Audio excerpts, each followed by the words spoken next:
अच्छा, दोनों के पास लौटते हैं। चलिए सैयद साहब आते आते आपके पास।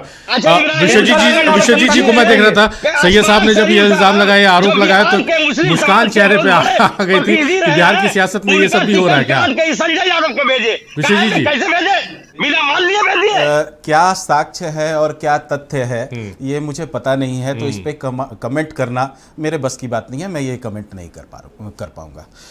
दूसरी बात, अगर ऐसा है तो क्षितिज जी को मैं कहूँगा, रिक्वेस्ट करूँगा कि गुस्सा करने की बजाय एटलीस्ट ये बातें अपनी पार्टी के सुपीरियर्स तक पहुँचाने की कोशिश तो ज़रूर करनी चाहिए। मैं आता हूँ मुद्दे पे।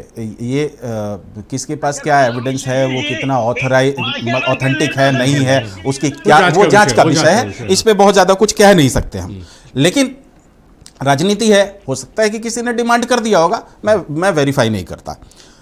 मैं ये कहना चाहूँगा कि बड़ी समझदारी से आरजेडी के प्रवक्ता छोटे भाई क्षितिज जी अपने पे आए हुए सवाल को खेल जाते हैं दूसरों पे। हम लोग, आपने सवाल पूछा इनसे कि सीएम का चेहरा आपकी तरफ से कौन होगा, बड़ी आसानी से टाल गए, और लेकिन इन्होंने सीएम कौन होगा ये बता दिया। आप चिंता मत करिए, सीएम बताने की आपको जरूरत नहीं है, सीएम का चेहरा ही बता दीजिए।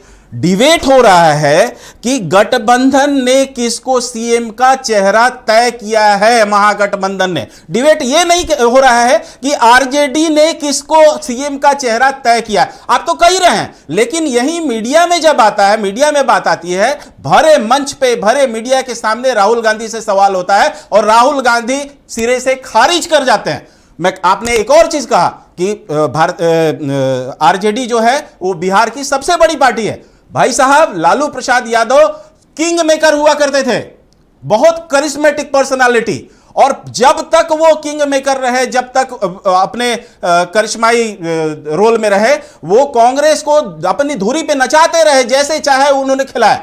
आज स्थिति क्या है, और उनके समय याद करिए, लालू यादव जी के समय महारैला हुआ करते थे, रैला हुआ करते थे, लठ पिलावन रैला और लठ बजावन रैला, तेल पिलावन रैला। आज के समय स्थिति यह हो गई है कि हाल में ही इन्होंने एक रैली की थी, मुझे याद नहीं है नाम, मैं बोलना भी नहीं चाहता, रैली की थी और उसमें लालू प्रसाद यादव के सुपुत्र बैक बेंचर बने हुए थे, पीछे से ठेले हुए थे, और फ्रंट पे कौन था? राहुल गांधी।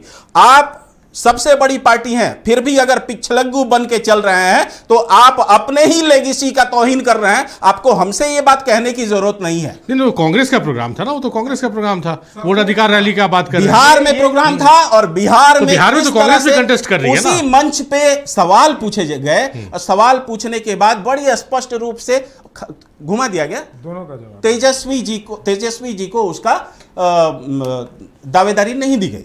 दूसरी बात, वैसे ही मंचों से बिहार में ही चुनाव से पहले आपने ही कहा, तो एक बार दो बार नहीं, 23 बार डिप्टी सीएम का घोषणा हो चुका है, फलाना मैं बनूंगा डिप्टी सीएम, मैं बनूंगा डिप्टी सीएम।